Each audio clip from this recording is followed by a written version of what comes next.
Hello, causers and fellow slayers from all dimensions. This is your host, Infest Lithium from the Call of Duty Zombies.com forum with a special interview with your boy, RadAustin27 here. What's up, Rad?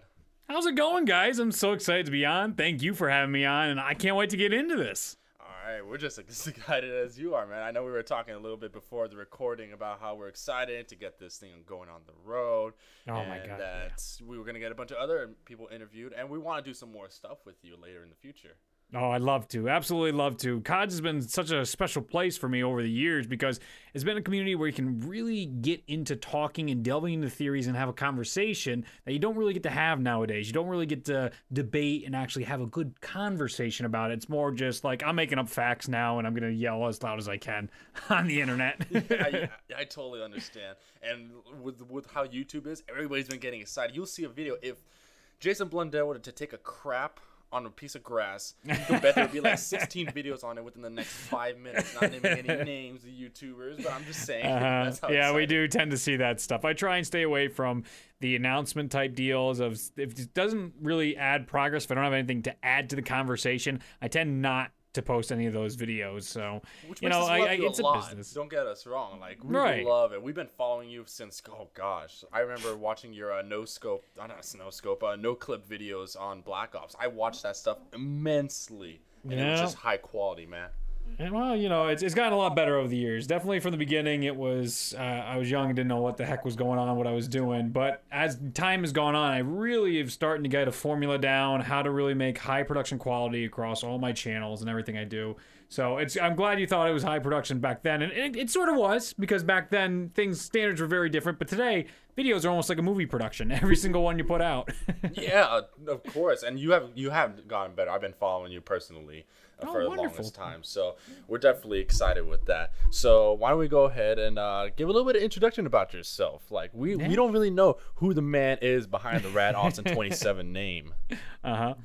So I'm RadAustin27, or otherwise known as Reed, and I've been posting videos online since before April 2009, but that's the last video I can track because I took down a lot of the crappier ones that were with these, you know, blurred out camera, terrible angle stuff, and it was crazy to see how far I've come with this stuff. It's been almost a little over 7 years now of me doing this first as a hobby and then really gearing into like, oh my God, this is legit. I'm actually loving what I do. I really, really enjoy the whole idea of escapism. And that's kind of where I fell in love with this YouTube stuff, is the idea to take people away for a little bit, have some escapism, whether they come home from a bad day at work, you know, their parents might be having issues, they might have bad grades at school, whatever it is, for a 5 to 10 minute video, maybe a stream, I can take them out of that and just, they can relax. They can be a little happier that way, because I definitely needed that escapism throughout my life during certain times. And YouTube is just such a great medium, and it's free. It's free, so you don't have to sit there and charge people for all kinds of stuff. It's so great to have this entertainment, and I absolutely love doing it. It's something that's an absolute passion of mine.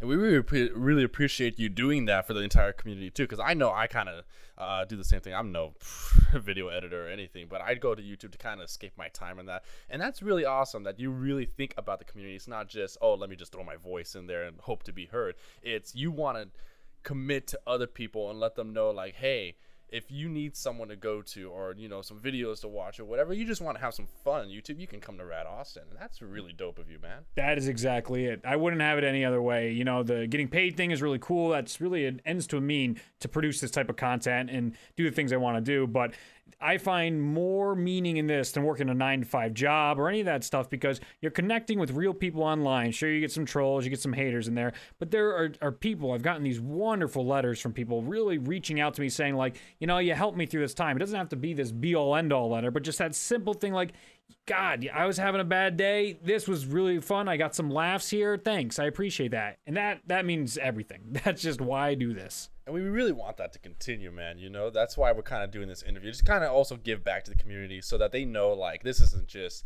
you know, oh, let's just get a bunch of zombies info from this guy. It's more like we want to know who RadAustin is. We want to meet this guy to kind of make him our friend and family. You know what I mean?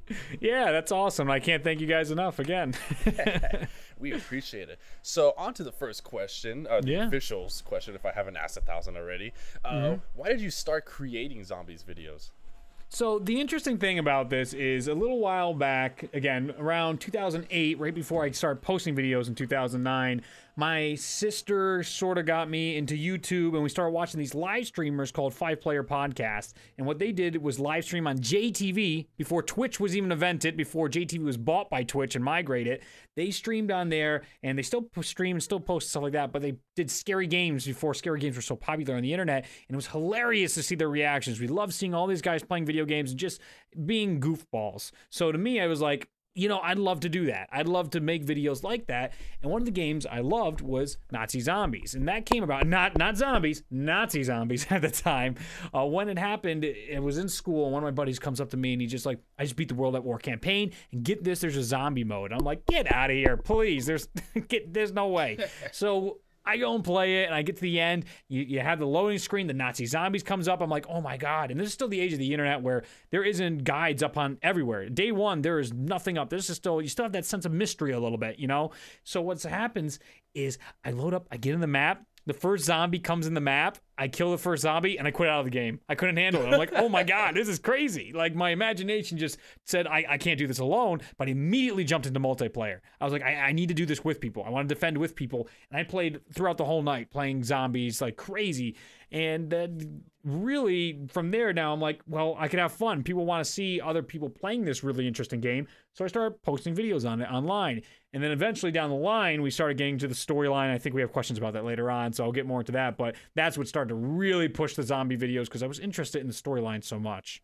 Yeah, that's what it looks like a lot. That's how I pushed on a lot of people to zombies. I know I wasn't there during the World at War times, obviously. I jumped in Black Ops myself. So when I even heard there was a zombies in Call of Duty, I was like, holy crap, I gotta get in on this. I can only imagine, like, for most people doing World at War, when they beat the game, they're like, what is zombies? And then they go in and they're like, oh my god, I gotta get my friends in this.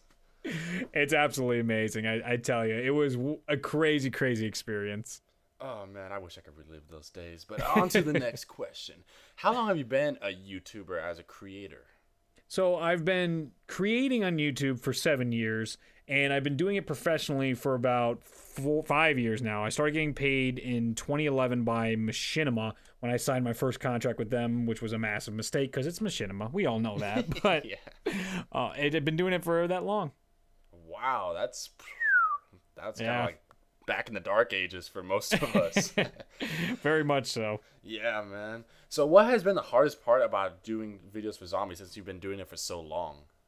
I touched on this a little bit earlier. There's two things. One I didn't touch about is gathering footage. That's probably the hardest thing for me because it takes me so much time to put together these theory videos and stuff like that for zombies that sometimes I will need a 3-second clip that will take me 4 hours to get. And some days I have to debate whether it's worth putting this in the video, and I will sit there for maybe 5 to 10 minutes just getting, not even anxiety, but just getting annoyed at myself, like I'm wasting time. We could be done with the edit by now, but I need this clip because it'll make more sense, because I'm very much, I love in theory videos treating it like you don't know what's going on, so that way I don't have a trillion comments saying that made no sense. I instead have like 50 comments being like, still don't, zombies makes no sense to me.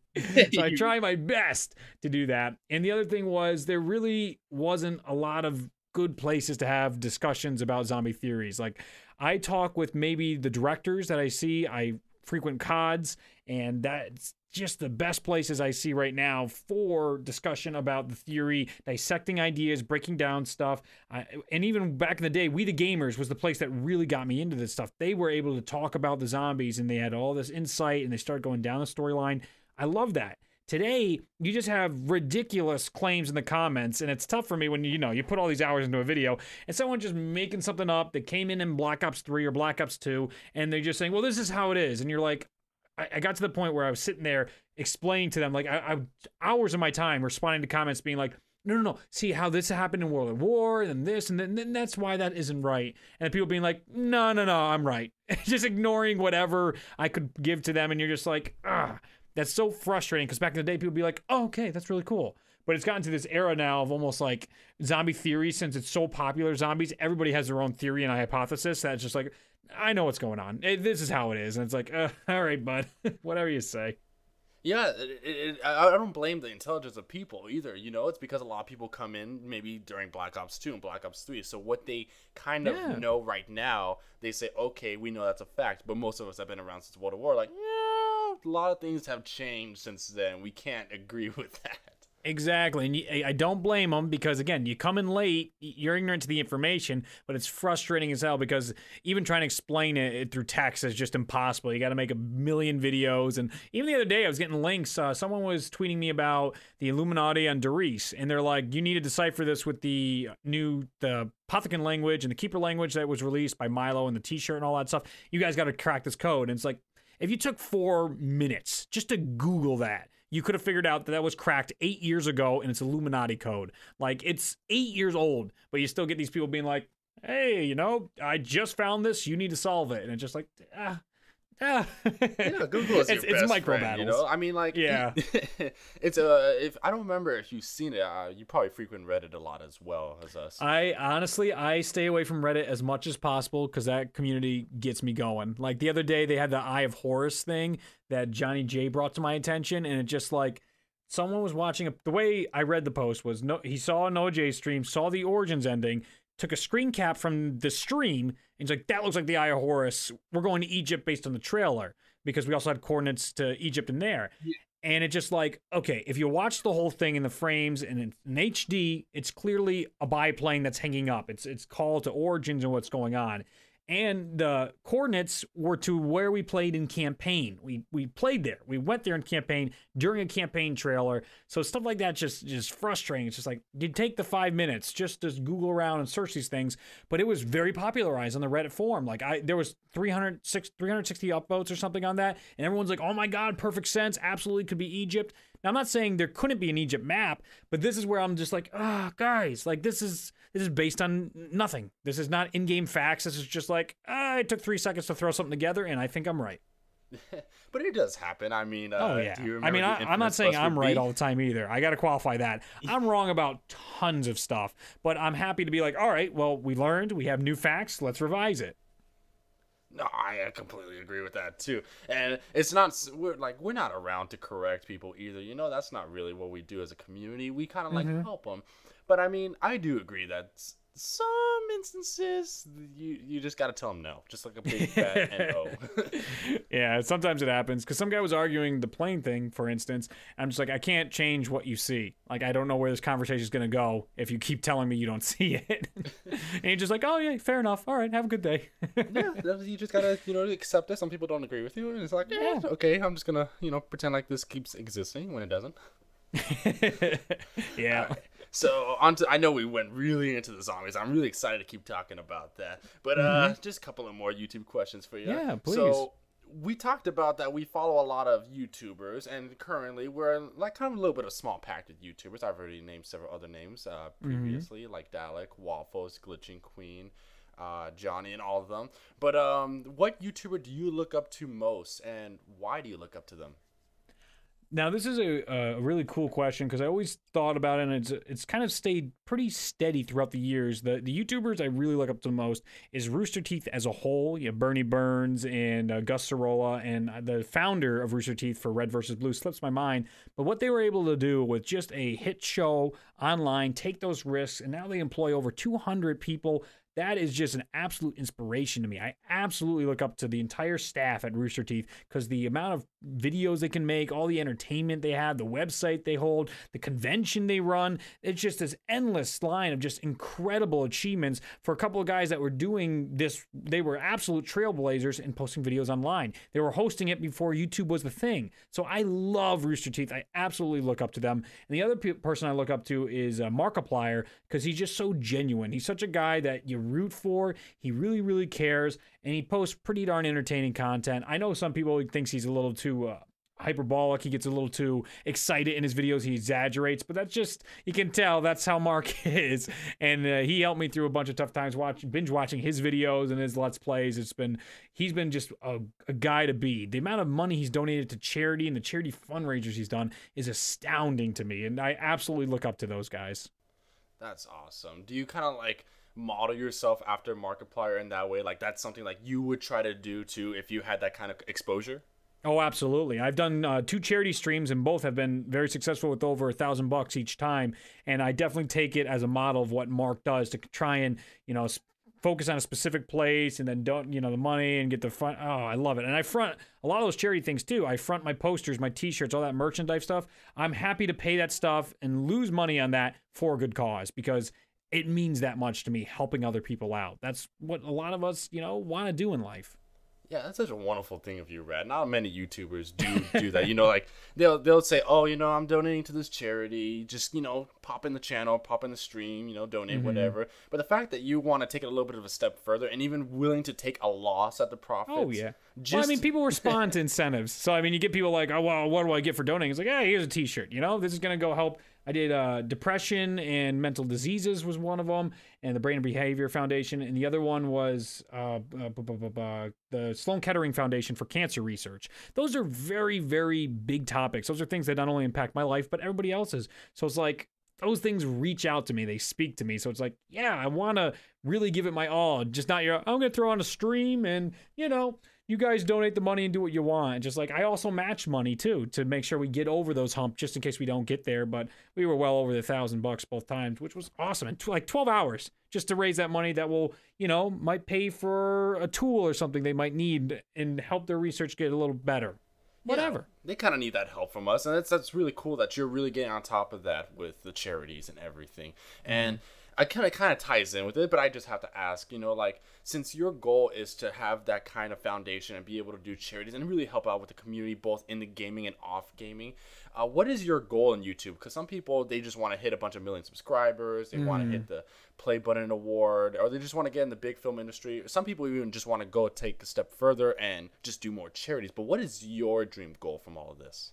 It's definitely to become something like Rooster Teeth. It's definitely go to some kind of production value, hire employees, and make a difference in the world through entertainment and escapism, as well as charity donations. That stuff speaks to me, and that's where I absolutely want to go in my life with it.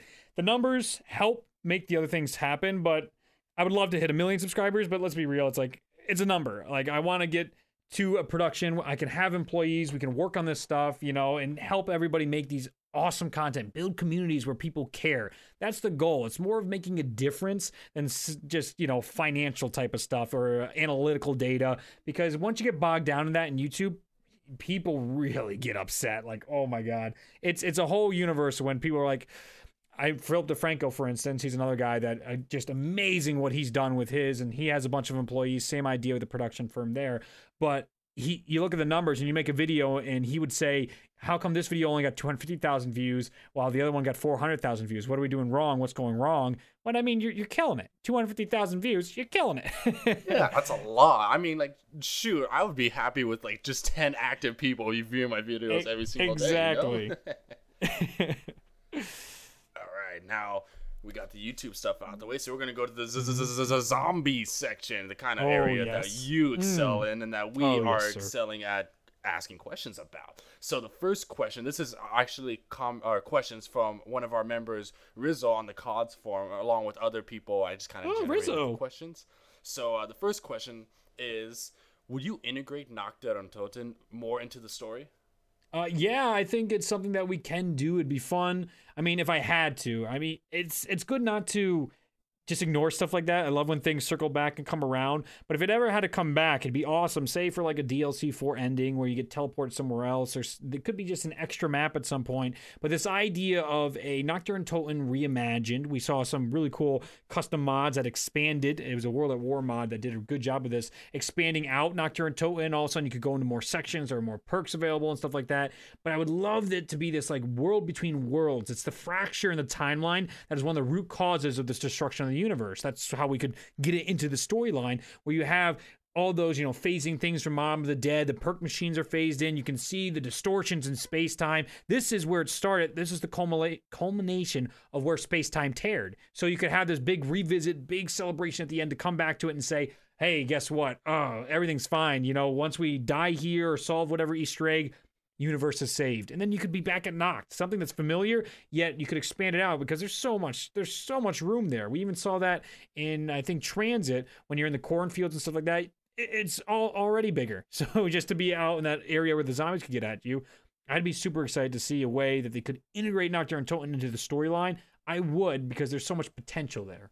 just imagine that, like, at the very end of it all, just like you were saying, like, just ending up back to where it originally started. Like, how would you end that off? Like, if you were the game developer, if you were Jason sitting there like, okay, I need Der Untoten to be the last map we play on. How would you put that out as a big bang? What would you do for that game?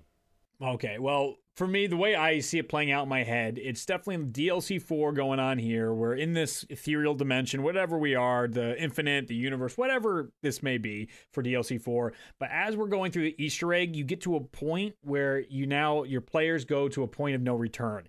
And this is like this super ending. You're taking on the overlords or wherever the story has turned at that point. But whatever the main antagonist is, you're now fighting them in whatever sequence we might have, because we've now had bosses come here. And the final boss fight is taking place at this Nacht der Untoten that's in between all these worlds. You can see the sky is all kind of messed up, almost like the purple dimension, if you guys have ever played that custom zombie map. And things are floating. You see everything's there. You can see how all the things we've had in zombies, this big celebration of little bits and pieces. Lunar landers are over there. You can see, Kino der Toten bits over there. You have Derice teleporters, all that stuff coming back in this map. All the weapons available. You have all kinds of stuff and wonder weapons. And you have this big showdown with the zombie. And that way it's this sequence where it's like, you get tricked. It would even be cool enough where you get tricked, or maybe the blood vials will say, is Richtofen's way out, and that comes up in DLC 4 halfway through the Easter egg and catches the antagonist off guard. So you see the antagonist sitting there saying like, oh my goodness, and that whole like flash of light, similar to when we go into the MPD or wherever we do go to decleanse the keeper. Like, you know how that flash of light happens when we teleport to somewhere else? Yeah. Very similar idea to Nacht der Untoten, where now we have this open area. It's a whole new map. We're not leaving, by the way, though. I like that idea of not leaving, completing this whole cycle thing, It's a good way to look at the whole story. Every map's a cycle. We have these paradox cycles. And then to end on the map we started with would just be poetic justice to zombies. I think you should definitely hit up Jason and tell him to get your ideas, because that made me a little bit stiff. I won't lie. All right. So I would really like to see that, first of all. So any custom map makers out there, do that, please. Please. Oh, I'd play the crap out of that. I know we would, too. So do you like the multiverse alien aspect that Zombies has taken in the Black Ops 3 season? No, I'm very anti-multiverse because it starts to lose weight on everything. It complicates it, so I can't make entertaining videos for everybody online, because who wants to sit here and watch me on a whiteboard explain to you that there's infinite timelines? It's just brutal to make content about that stuff. And even for my enjoyment, it's like there was so much more potential during Black Ops 1. Like, Raid to Shangri-La was that golden period of just excellent. Like, teleporting still worked, all right? Even time travel was pretty darn good. You could still work with it, what they were doing, because it was still one universe, still one coherent story. But once the multiverse got involved, I was just very much disappointed in like how ridiculous it's gotten. Like, to even try and keep track is a hassle now, when it's something that we used to enjoy, and it was pretty easy to be like, oh, there's a lot of mysteries out there, and it's cool to see the scientific experiment gone wrong, or whatever it might be. So what about the alien part of it? Like, because we're dealing with these apothecans and like Mogwais and keepers and everything, and nobody knows how to tie into it, because there is a subdivision of the community that's like, what happened to just, like you were saying, genetic mutations and 115 being implemented in every single living being. Now it's kind of like this, you're fighting a 4-foot story spider in a cave. Like, where does that all tie in? Oh, that's fascinating. That's a good question there, because it's like those things in particular, when you have these alien aspects to zombies, really change the tone. And I think that came from Jason Blundell's direction to make it more fantastical, make it more fantasy-based is what I'm saying there. It's very interesting to see that he wanted this direction to really, I mean, we have dragons showing up now, like you said, spiders, we have Margwas, these really ridiculous things that can fit the storyline because of what they did with the multiverse. I think it really builds into this idea that there's endless universes out there, all kinds of different versions can exist, and this is what happens in this universe, that you can try and tie in 115 effect to these creatures. I'm not a fan of the overlords and Monty and all these ethereal things that are so constantly bigger players that still haven't been introduced, that are still teetering on the outside. This M and X we have in these ciphers that are now potentially controlling the entire storyline and manipulating all of zombies, but we have next to no reference to them ever. We have next to no explained influences all the way till DLC 3 is not released yet, but I mean, we're running out of time here for them to be like, and this is everything why it happened. And it's just, they're trying it's to, like very little shoehorn the aliens backstory in. involved with it. And as much as we love the idea, I mean, you can't get us wrong. It's very creative, right? It brings a lot of challenge to when you're playing the game and when you're trying to say, okay, you know, how does this happen? That's cool seeing a reference to Cthulhu and everything else. Right. And just to see it, it's like a lot of people have been saying in the community, you know what, this is just overkill. We just wanted zombies and just a creepy little atmosphere. Cool, give us a little Easter egg, wonder weapon, whatever. But now when you go into a game as Zetsubo no Shima, for instance, how many times do you just deal with the zombies and not a thrasher, not a spider, not, you know, dealing with those stupid spores every time you run next to them? Right. Well, in counter to that, though, I do agree with what Treyarch's done, and they gotta evolve. You can't keep the same game going.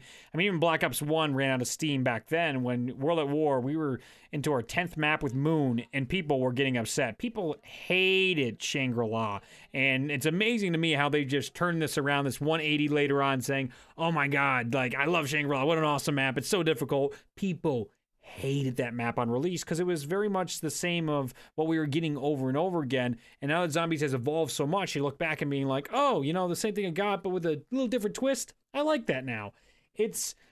I commend Treyarch for like shoehorning these aliens in so we have new ways to play. I mean, we get these Margwas, like we were just saying, and we have all these different creatures that are in, so that's fun gameplay wise. But the story guy in me sometimes goes like, oh man, what are we doing here? It just kind of hurts you, right? Because when you finally think you have the piece to the puzzle, like, okay, now I'm making sense to this, they give you another thing and like, oh, I can't make a theory, I can't make a video, you know, I'm done. Yep. So this next question, I threw it into the mix because somebody asked this, and it might be zombies related, maybe I'm missing something here. Cake or ice cream? Oh man, if in the virtual world we're all about the cake because the cake isn't a lie, but in real life I love ice cream. I'm a sucker for ice cream. What kind of flavor of ice cream? Oh, I'm boring. I'm vanilla. I'm always vanilla. Well, I mean, vanilla's not a boring It's delicious, flavor. but it's flavor. Yep, I always go with vanilla. Nothing wrong with that. I'm kind of a chocolate guy myself. A little bit of cookies and cream, cookie dough. Oh yes. Oh my God, yes. So ice cream is beautiful. Are there any aspects from zombies that you apply into real life though? Like, how so with this question? Like, music-wise, I have the music to get me pumped up when I'm lifting. It's on my playlist for conditioning and stuff like that. Or, you know, when I'm going in my car trying to get all excited. But otherwise, like, what do you mean by apply to real life? All right, so, like, for instance, I'm not sure about you. Maybe you have. The more you kind of get into the lore of zombies, the more you do... more research, which builds researching skills. For me, it was ciphers. I suck at ciphers. I still suck. Right. I can't solve a cipher to this day. But it taught me how to decipher things and to look at things logistically and to, you know, really get behind my researching skills. So personally, I learned to apply researching methods when it came to history and that. So that's kind of where that question leads to. Oh, that makes perfect sense now. Yeah, definitely. There's a couple of things that jump out to me. Just about any map ever, besides Zetsubo no Shima, was the first one I've had a trouble with. Zombies taught me a way how to get into maps, and I can almost instantly memorize the map. I can almost know where to go on day one when people are always like, where am I going? I don't understand it. I've never had that issue until Zetsubo no Shima, and that only took a few hours as well. It took me some time to get adjusted, but it's almost after like playing 1 or 2 times, I really get the hang of where we're going to be on the map. So it gave me this spatial awareness that I can apply to, I think, a lot of things in life, especially like when people are like, how many people are in that stadium? You know, Yankee Stadium, I always like, it's like 40 seats, 48,000. So you can have that spatial awareness to be like, oh, I can apply that there and there. It's not very useful, but if there's a large crowd of people, I love when people are like, yeah, maybe there's about 200 people here. And it's like, dude, it's definitely more like 1,200. And then it's really more like that. And then the other thing was definitely with zombies is this critical thinking, because I solve some of the Easter eggs early. Of course, this is a community effort, but even back in the day when it wasn't so much a community effort, we were all about these Easter eggs, and definitely looking deeper into these gives me a really good critical lens to think about things, gives me different perspectives on life in general as a way, because God, in the past, like Ascension, just the start of that Easter egg was just so crazy to throw a Gersh device outside the map. It's so outside the box of thinking that you would never think to even attempt to throw something outside the map that you could have Now apply that to projects in real life where just like, well, we wouldn't even try in, you know, back when in my engineering days, approach a circuit this way, but how about we try it that way? And I've had success designing circuits that way. And it's cool to see how zombies can influence you, especially since when you do it young enough, it can lead to really cool things. Yeah, zombies is like a pretty good teacher for some things. And I'm not saying like we should, in my opinion, we should, but it's not like zombies is going to have like a class in high schools and colleges teaching you life skills. But believe it or not, a lot of zombies aspects, when it's not critical thinking, like you said, I feel like it also ties into making new friends and family. Shoot, I've been with COD since 2011, and I talk to these dudes on the staff and forums almost every single day, to the point where my girlfriend's like, you need to get the hell off the laptop. That's hilarious. Yeah, I have made some wonderful friendships because of zombies. It's ridiculous. And we hope that we make more of that, right? Oh, hell yeah. Hell yeah. So you mentioned the whole Yankee Stadium, and that got me a little bit interested. Now, if a real-life zombie apocalypse were to happen, what would your plan be now that you know all this zombies knowledge? Well, it depends on what kind of disease. Again, I would have to see, is it a disease in 1.5, how we playing? But the obvious thing is people want to go to get all the ammo, get all the food and stuff like that. Well, thankfully, we have a good amount of food where I am, so I could definitely bundle that up, take my car, and get away from the highways, get away from the main places people are going to go and bum rushing Walmarts and Dick's and stuff like that. Go to my uncle's house. My uncle has this wonderfully large house. He's got some nice weapons vantage point up there. He literally, I swear to God, because he wanted a nice private land, he's got this nice wide open land, but beautiful vantage points. Easily could build the walls, keep the zombies out, get a little oh God, I forgot what the town is called in The Walking Dead, but get a little bit of that going on, whatever that. God, I can't believe I forgot that. You watched 7 seasons of Walking Dead, you can't even, Alexandria. That's the name. I knew I could remember the name. Get a little Alexandria going on there. You'd have the weapons, we'd have the food, we'd have the farm going on already. Oh, it'd be an easy sell for me to go over there, camp it out until the disease is solved, or just, you know, I live a happy, long life. Yeah, I mean, when that happens, we'll make sure to hit you up and be like, "Hey, Rad, you know, we Send heard me a you got radio a message place and everything."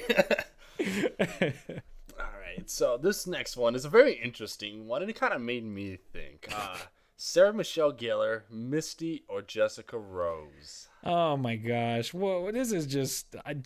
It's something else, but definitely Jessica Rose. I would go with her. Out of all the zombie girls, Jessica Rose has been my favorite by far. Why? Why would you pick Jessica Rose? She is not annoying with her quotes by far, and I don't know, she's just more the type, I guess. She more rocks, and I've always had that vintage, you know, the 1940s, 1950s style attire. That stuff just rocks to me, all right? Whether it's girl or boy, I just love that era style of fashion, like Fallout 4, for instance, or Fallout 3, too, all the Fallouts. I love it. I love the era. I love how it goes and all that stuff. It's just like, it just fits perfectly for me. I could agree with that. And you know what's funny? Those 3 girls are the only females in zombies, now that you think about it. Yeah, it's pretty crazy. Aside from, you know, some crazy side characters that we've never seen before, those are the only girls we see on screen in zombies. And they're all badass. Like, there's no taking away from that, but Jessica Rose annoyed me the least and is the most fun I've had playing, especially because Shadows of Evil is a good map, even though people don't think so. Some people have been calling it like Transit 2.0, which I think is a little bit unfair to say. Completely. I think it's completely unfair. It's a very well done map. I mean, it didn't have many glitches, to be honest with you, and Pack-a-Punch is tedious, but if you just play the game, I mean, if you get a wall power, forget Pack-a-Punch, just get a wall power and play that for 25 rounds, it goes by like nothing. It's so quick, so fun. It's finally good to meet someone who enjoys wall power. I just put that on a Kuda, and it just does wonders for me. Yes, it's a good, fun way to play zombies, and I feel like there's in this tone of like zombies needs to be easy, and I just don't agree with that, because we have 20 maps of easy. Why can't we have a Verrucht? Why can't we have, you know, even Zetsubo no Shima? It rewards you for getting set up. Once you get set up, easy as cake. But it's a little difficult. You got to, you know, try and get that jug as soon as possible. It costs a lot of points, even though they lowered the points because people complained. That stuff to me is just like, certain maps should be known for certain things. You know, that's the gimmick of the map. Oh, this map's hard. Why not? Yeah, totally get that. And a lot of people, it's really split on that. Because some people are like, I just want to get set up early in the game so I can have a long game. And other people are like, no, make it a challenge of setup. Make it the reward of being fully set up by like round 14 or 15. That way, you know, you already passed those easy rounds. Once you're set up, you're going to the hard stuff. Anything, for me, I die anywhere around 16 to 17. I don't know why. I get like one perk and one good weapon. I'm like, oh, okay, I guess I'm set. And then I'm 5 downs in. Yeah, it's amazing how that happens. Oh man, but speaking of the weapons and all that setup, what is your favorite non-wonder weapon? Being any weapon that's not, you know, a wonder weapon, that doesn't have 115 in it, anything. There's a lot of weapons that I do adore and I really, really like, but there's 2 in particular. It's World at War. Doris World at War is just one of my favorite maps of all time, and it is just insane to me. The PPSH is the fan favorite, but even more than the PPSH, even though it's very close, is the MG42. I love the MG42, especially when you pack a punch at the chrome. It's just such a wonderful weapon, especially on pack a punch. It has such a massive ammo clip, and you can just mow zombies down. It was that weapon to get back in the day, and I still love it. It's definitely nostalgia hits me with it. Yeah, a lot of people are here with the psh. That's what we used to call it back in the day, because that's exactly the sound that it would make when you shoot it. You had double tap on that sucker. That's all I made. Psh. Yep. So what is the one thing that you would ask Jason Blundell if you had the chance? I know we kind of talked about him and, like, you know, joked with pitching the whole Nacht der Untoten ending kind of thing, but what is one thing you would ask him directly? Well, I think the best thing I'd want to know is what's the best kept secret in zombies. That was a joke that happened a long time ago, and I'm almost certain it's a joke, but I'd love just to know. Just to know it's like, oh, it's nothing. We were just kidding on Twitter to stir you guys up, because that still drives me nuts that it was never addressed at the Shangri-La Mountains best kept secret in zombies. What do you mean? What do you mean by that? I'd love to know what he says. You know what's a fun thing? You probably followed Jimmy Z a lot back in the day, right? Oh, when he would God, put out yes. cryptic Oh, tweets God, and all that. dude. Have you noticed there's a big distinction between the way Jimmy handles certain things about zombies and Jason handles certain things? Oh, night and day differences. With Jimmy, you never get a straight answer. With Jason, it's like, whoa, everything. He's not afraid to just be like, how about this? And you'd be like, whoa, where Jimmy would just be like, silence, just radio silence. Cryptic ciphers within his own tweet, like, yes, not even relevant. God. You didn't even know what was personal. Like, oh, I know. He never made the difference between personal and zombies, and that drove people nuts. He just like had a good time eating tonight, and they're like, Ireland, maybe Irish food. Next map in Ireland confirmed. Just like, yeah, exactly. And you know what's funny about the Ireland thing? I remember during the Black Ops 2 season, I think he posted pictures from some structure in Ireland, and everyone was like, it's an Irish map, we're gonna see an Irish map, and not even remotely close to the situation. That's so funny. Yeah, it was so bad. But if you ever watched the video, the Jason Blundell lightning round with Waffles, all the questions that Waffles asks him, it's like either yes, no, pass. Like, it's so straight to the point. Even some of the stuff that, like, for instance, the guy on the Ascension post that everybody was like, it's Richtofen. No, it's not Richtofen. And we tried to ask Jimmy that, and he's like, no, I don't know, man. Maybe it's not. Jason's like, no, it's not Richtofen. And everybody's brains just blew out that day. You want to hear a cool story about that? Is that list, those yes or no lightning round questions, and most of the questions Milo had, he reached out to me and we worked on those together. So all those lightning round questions, a majority of those came from me and him going back and forth and trying to refine exactly what we want to ask Jason to get those type of responses. Oh, are you serious? That's awesome. Yeah, it was awesome. And Milo over here, just thanks again, Milo, for including me in that, because it was an absolute pleasure. I love working with him. He's one of the best guys on YouTube to work with. Yeah, Milo is really awesome. I remember he used to be really like a big part of COD. He still pretty much is. But yeah, if you can ever do a lightning round again or something like that with Jason, definitely do it, because we are very interested. And I know it must be exciting to have like the questions that you really helped with and even probably like fully made, to have Jason answer those. Yeah, it was awesome. Some of the stuff just blew me away. I mean, we were giggling, especially when he sent me the video and he just like, check out the first couple minutes of this. And when Jason denied, I'm pretty sure the Richtofen one came up real quick. I was just blown away. I'm just like, I didn't expect anything out of that response. Let's hope that Jason keeps that up. But yeah. So what theory do you want to believe in zombies, and what do you want it to come true? Like, why do you need it to be factual? I guess the biggest theory right now in zombies that I was very big about is this idea that everyone has this conspiracy theory that zombies is coming to an end. We're gonna have these brackets, and the multiverse is coming to an end. I just want that so we can get back to these the excellent storytelling that Treyarch is very good at is starting to fall away with this multiverse. So I'm really, really hoping for this idea that they're getting rid of the multiverse at the end of zombies. This really underground, almost like Game of Thrones type crazy theories, tinfoil hats comes true. So you're fine with the zombies. You just don't care for the multiverse aspect of it. I don't. And I was one of the first guys to be on board with this stuff. I think Mystery Machine X was the guy to start bringing it up, but he only was talking about 1 or 2 universes in a cycle. And then I remember making my big video, and I did it with Jordan as well, where I really started getting into the multiverse, and I started getting in after BioShock Infinite really made it popular in mainstream media and quantum physics. Now everything's timeline. Everything is this multiverse effect. And it's oversaturated to me at this point, and it's almost lazy storytelling that they can do whatever they want. They're not playing by their own rules anymore. I'm hoping that theory can come real. And I also hope Shangri-La is not on Mars ever. I'm so tired of disproving that. Are you sure? Because Jimmy made that tweet, I believe, that about the lunar landers the other day. And oh my god. If they change things, it'll just blow me away. But the way I saw it is the moon in Shangri-La, when you go into eclipse mode, shows Griffin Station, and you can clearly see Earth from Griffin Station. It's the same moon as Doris. Doris, we know, is on Earth. That's the way you can start really positioning everything the way it has to be. Yeah, well, hopefully everything else gets cleared up. I highly doubt by the end of this season we'll get the answers from those past maps. But at least we will have like a general understanding, or hopefully maybe it'll even slip out of Jason. Maybe it'll slip out that'd of be great. Else. I'd love that. This isn't true, what you thought. But speaking of the multiverse, because it is associated with our favorite character, Richtofen, what do you think his intentions are with that teaser, that video that came out? We really got a better understanding of what's flowing through his head and what might happen. So what do you think is going on in that crazy guy's head? I think he has the best of intentions, but he's very misguided. He doesn't really think about the consequences that are going to happen. He thinks the means justify the ends. No, oh my god, did I just get that backwards? The means justify the ends. No, that is right. Okay. Anyway, he's going deep into doing terrible things, committing all these evils.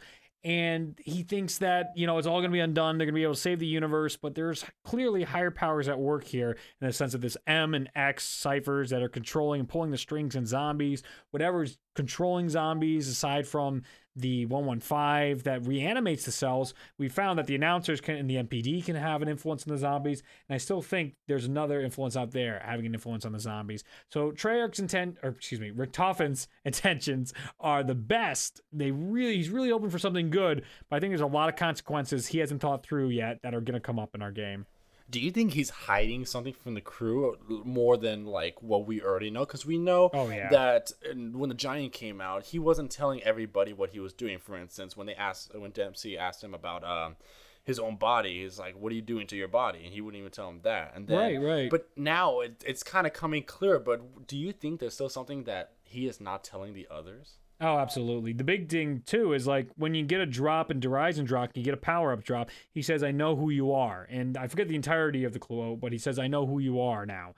And he knows who the announcer is, who's giving the drops, and yet he's not sharing that information. He knows what's going on. He knows how it works. Whatever he learned in the Chronorium is really making a massive impact on what Richtofen's deciding to filter and censor to his teammates. And we're still not going to find out. And we're still probably not going to find out, even in DLC 4, he's still going to die with a bunch of secrets he kept to himself. That's the best way to die. I mean, like, you wouldn't, if you were dealing with 3 other people, questioning every move you made, trying to restore balance, and at the very end of it all, would you just turn around and be like, "Oh, by the way, I've been keeping some things from you"? Right. That would be pretty rough. And because you brought it up, and I actually forgot about it, here's another question regarding it. What do you think the Chronorium is? Some people are thinking it's like a library. Some people think it's a book. Some people think it's just like this artificial, like, mass knowledge that Richtofen gains somewhere. Well, it's interesting the way the quote is, and I haven't read it in a while, but my first couple interpretations of it is the Chronorium is this universe in between universe, a higher dimension of sorts that this, Monty or Maxis, whoever it was, brought him there on purpose to try and give him some information. And it's clear he didn't get all the information because things have been from even Maxis. He said that M is keeping things from him. So I very much think that Richtofen only got a filtered version of the Canorium, only got limited knowledge, but that's where he gets into this I've seen things and all that. It's either that, you know, a place he's gone where he could absorb this knowledge at a higher dimension, or it's very much a summoning key type object. Again, I still think he went somewhere, some other universe, some kind of dimension, and interacted with it, and it allowed him to see all this information. Oh, no doubt. I remember in The Giant, he was saying like he's been to different universes, been seen things, you know, and that's why he's been gone. Because he's supposedly been gone for years since their Origins cutscenes. So there's no doubt that he went somewhere and gained this knowledge. And, you know, it just blows me away that suddenly he went from this guy who was like, no, I don't believe in any of this, you know, ancient evil stuff, like in Origins. And then now all of a sudden he's like, I know what we have to do. None of this is a surprise to me. But that covers most of the zombies aspect. So now we're going to go on to the Twitter portion of it. So these are actual questions that our own followers and probably some of your followers as well wanted to ask you specifically. Fantastic. So this comes from user Addicts. What got you really into the zombie story? And like, let's make it a little specific because we already asked that kind of question. What map definitely said yes to you for zombies? Like, I have to be more involved in this. Verrucht. It was absolutely the release of World at War Verrucht. The scribbles on the walls, and I was online trying to figure this stuff out. We did gamers. We tracked down the Tunguska meteor coordinates, trying to figure out what these things meant, and just spending hours and hours in game trying to figure out what these scribbles meant in zombies and what more there was to it. Just the screams, the little Easter eggs they put into Verrucht just got me in. That was it. I was locked into zombies from the second map.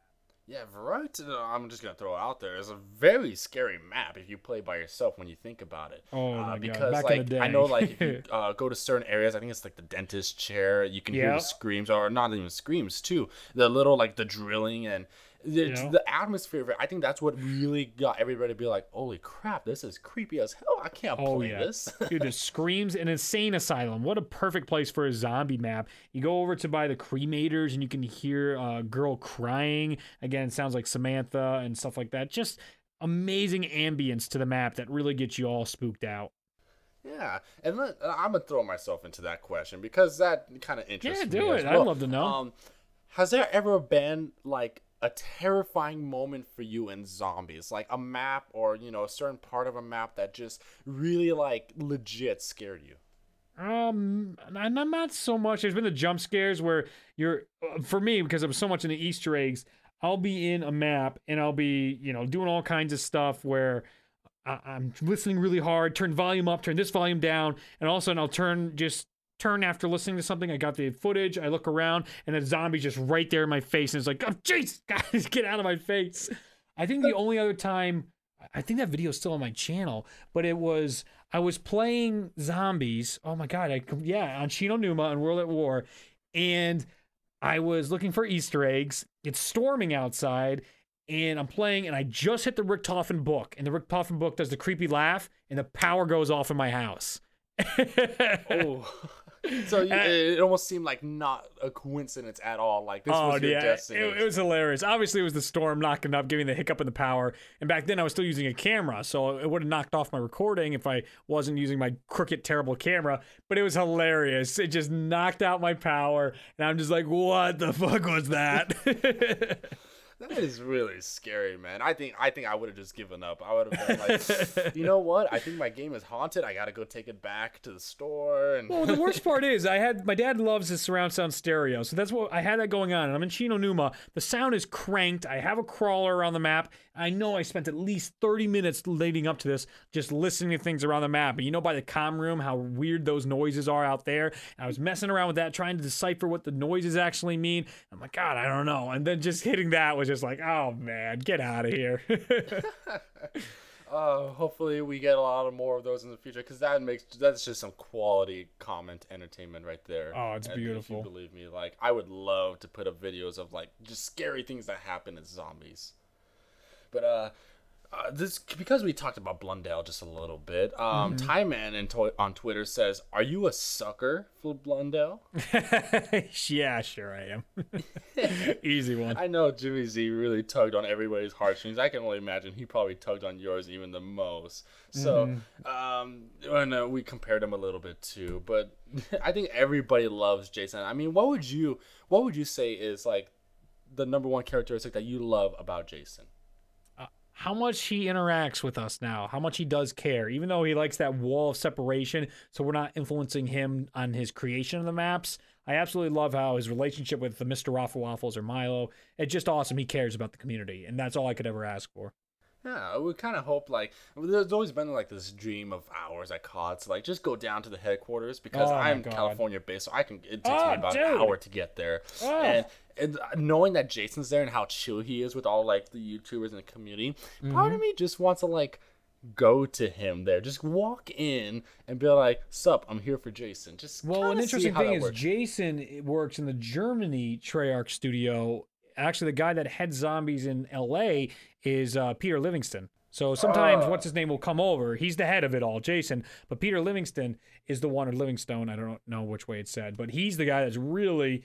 He's the guy I met when I went to Treyarch and we got to talking about zombies. When Jason's out, that's our captain of zombies out in LA. Man, maybe Peter can bring Jason here, you know? Like, maybe just have like a little bit of a marketing event. I don't know. All right, so is there a zombies moment that stands out to you the most? It could be a gameplay or story. And this is from Shofisco on Twitter. Excellent question, Sofisco. And there's three things that have stuck with me throughout my 8 years of playing zombies. 3 occasions. The first one was Doris. I was playing with randoms, wasn't recording. We turned the song on. It's like round 30-something. And back in the day, 30-something was incredible. We're teleporting like crazy. The song's going on.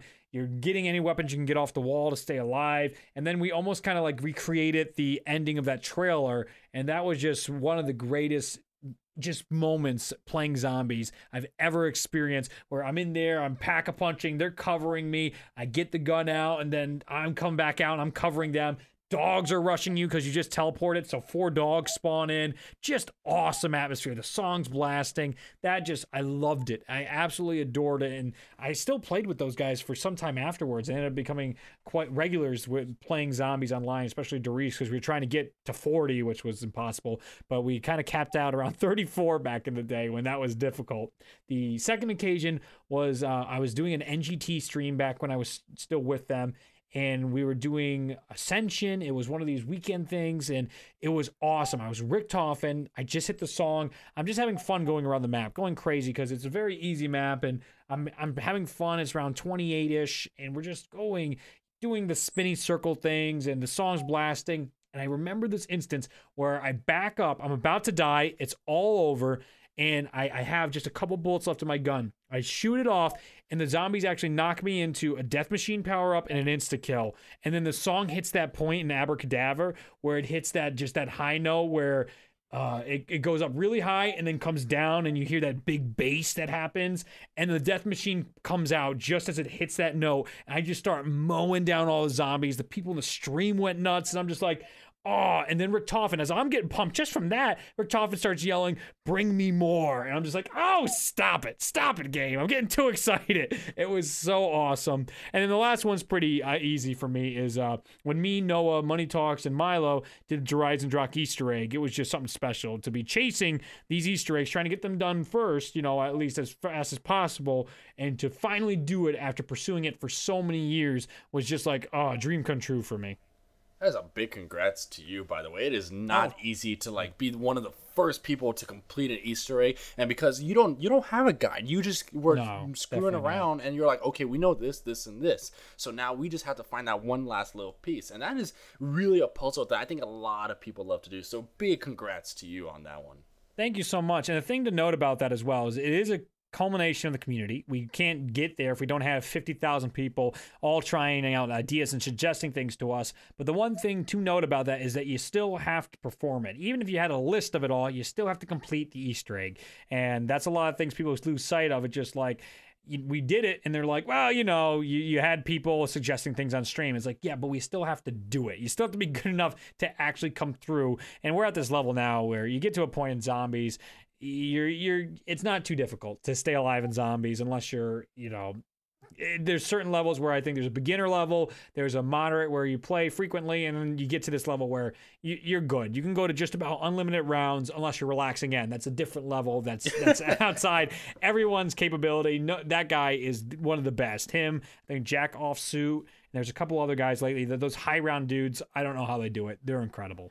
Yeah, they have that endurance that they could do that. I wish I could do that. I know, as much as have you ever had the moment where you think you're the badass in the crew, maybe you're in a public lobby, and you just want to prove a point to these people, oh, I can carry this team. You go down on round 2, and you're like, oh, there's my ego. Yeah, I've definitely had that. Well, a lot of times with the streams when we team up for Easter egg stuff, I was always priding myself on not going down and keeping everybody alive, but that fell apart in Tetsubo no Shima this past stream for sure. I died a crap ton. Oh man, I mean it happens to the best of us, so there's no problem. But Baron von Bew over here, I think it's Bew or Bo, something like that. He says, "Is it true that if you say RadAustin to the mirror 3 times, he'll appear with a multiverse fact?" In some universes, yes, it is true. We know how much you dislike the multiverse theory and all this. Now that's no longer a theory; it's true. Yeah. Maybe I'll go into the bathroom and I'll say a couple of times. Maybe I can finally get you to like the multiverse. And Gary in the Craft on Twitter says, "Can you solve a Rubik's cube?"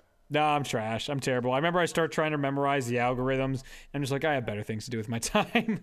I missed that craze in middle school where everyone was like, solve the Rubik's Cubes. I was too busy loving zombies.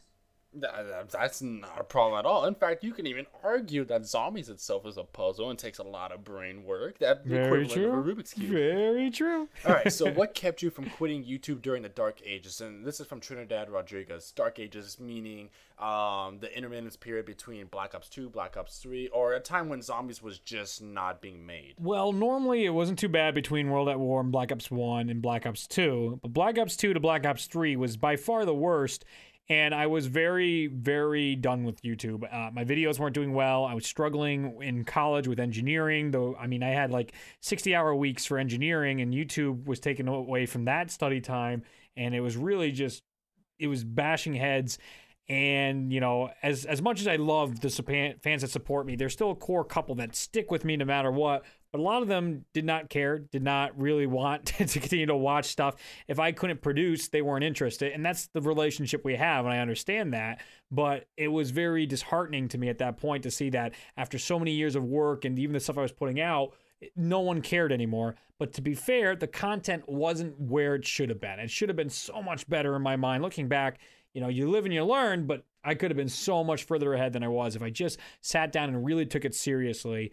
But the single thing that sticks out to me is the few letters, the emails I received, because I used to run a Fan Mail Friday series where they'd send me emails and I'd respond to that stuff in a video format weekly.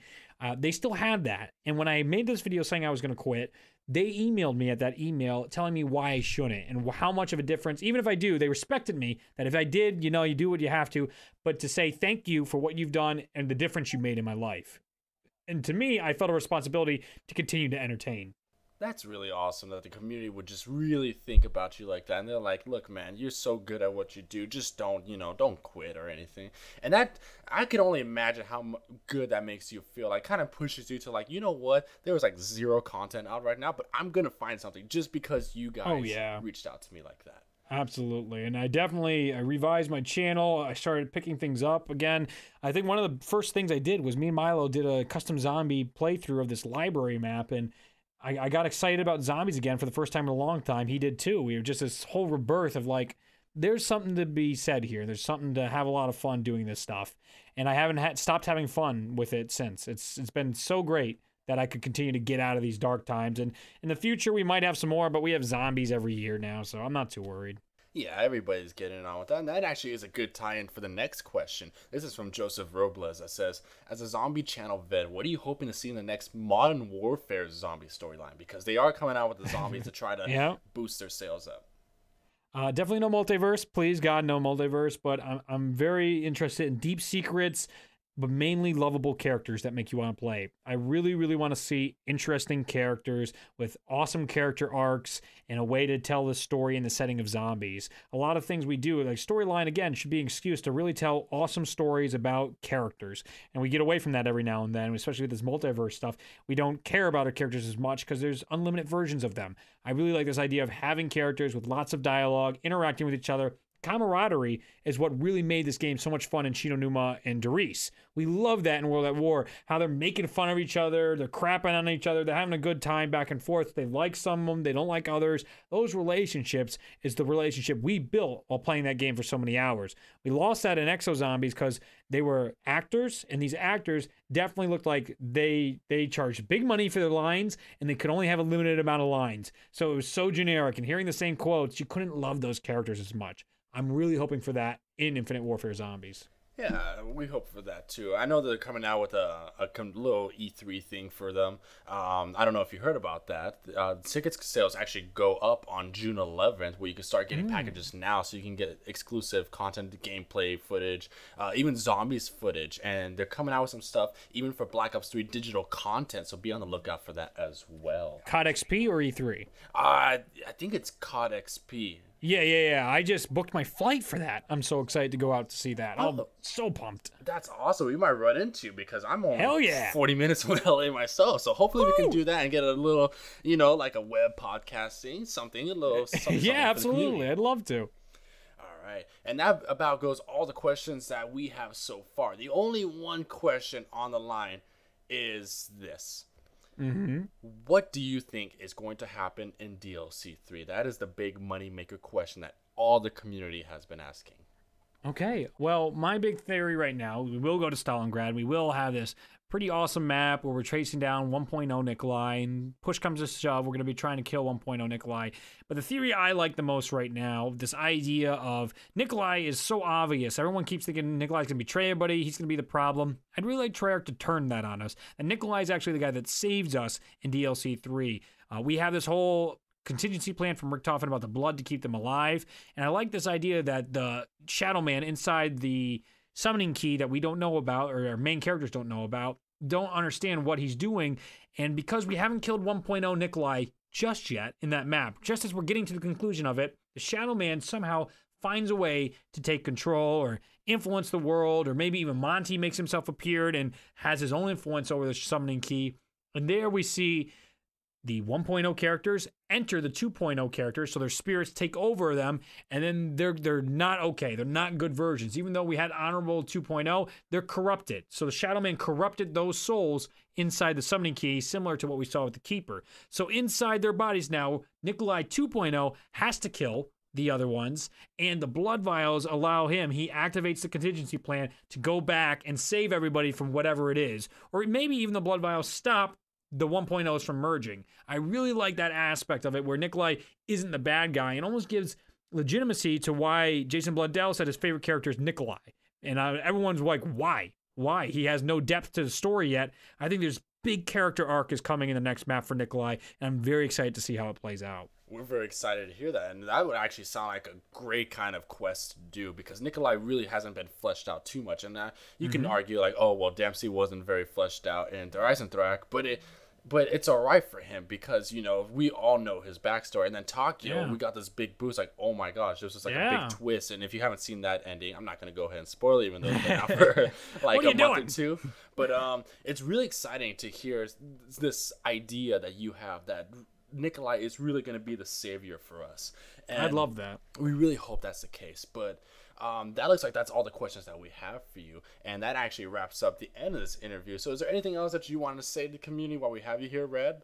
I just want to thank you guys for all the support that you've given me over the years. I know you guys have really reached out to me and thanked me for all my contributions to the zombie storyline and my dedication to it all, and I'm absolutely dedicated to it. I can't thank you guys enough for watching the videos. That's why I continue to make them, and I can't be more grateful. That's what I want to get across, is just a big thank you. Yeah, and a big thank you to you, too, for coming onto the set with us and doing this recording. It was really fun doing it, just being able to interact with someone who is really into the zombie storyline just as much as the community is. Same to you. This was wonderful. And we hope to do in the future. Until then, this is Infest Lithium. And this is RadAustin27. And we're signing out. Happy slaying, friendos. Bye. Fetch me their soul.